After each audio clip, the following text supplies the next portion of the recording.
Hormuz প্রণালীতে সামরিক উপস্থিতি এবং কূটনৈতিক উত্তেজনার পারদ চড়িয়ে মধ্যপ্রাচ্যে আবারও ঘনীভূত হচ্ছে নতুন সংকটের মেঘ। ইরানের সঙ্গে বহুল আলোচিত যুদ্ধবিরতি সংক্রান্ত সমঝোতা স্মারকের মেয়াদ শেষ হওয়ার পর আরও কঠোর অবস্থানে যুক্তরাষ্ট্র।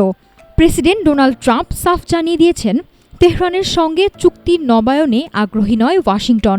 একই সঙ্গে ইরানকে সাদা পতাকা তুলে আত্মসমর্পণ করার আহ্বান জানিয়েছেন তিনি। পাকিস্তানের মধ্যস্থতায় গত জুন মাসে ৬০ দিনের এই কাঠামোগত সমঝোতা সই হয়েছিল। তবে সেই মেয়াদ পার হলেও কোনো পূর্ণাঙ্গ স্থায়ী চুক্তিতে পৌঁছাতে পারেনি দুই দেশ। চূড়ান্ত চুক্তি বিষয়ে ওয়াশিংটনের চাওয়া এবং তেহরানের অবস্থানের মধ্যে তৈরি হয়েছে বড় ফারাক। চুক্তির মেয়াদ শেষ হওয়ার বিষয়ে প্রতিক্রিয়া জানিয়েছে তেহরানও।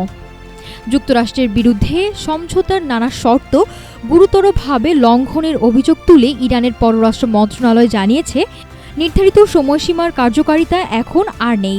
তবে যে কোনো ধরনের হামলা মোকাবিলায় প্রস্তুত রয়েছে তাদের সশস্ত্র বাহিনী।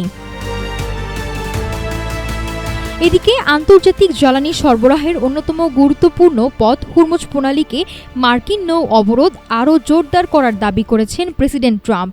প্রণালীটির ওপর যুক্তরাষ্ট্রের পূর্ণ নিয়ন্ত্রণ রয়েছে উল্লেখ করে এটিকে প্রয়োজনে মার্কিন ভূখণ্ড হিসেবে ঘোষণা করার বিতর্কিত অবস্থানও পুনর্ব্যক্ত করেন তিনি। বিশ্ববাজারে তেলের সরবরাহ স্বাভাবিক রাখা ও দাম নিয়ন্ত্রণে কঠোর পদক্ষেপ নেয়ার হুঁশিয়ারি দিয়ে ট্রাম্প জানান, পরিস্থিতি অনুকূলে না থাকলে আগামীতে ইরানকে কেন্দ্র করে আরও কঠিন সিদ্ধান্ত নিতে পারে ওয়াশিংটন। নাফিসা সামিয়া, ঢাকা টুডে।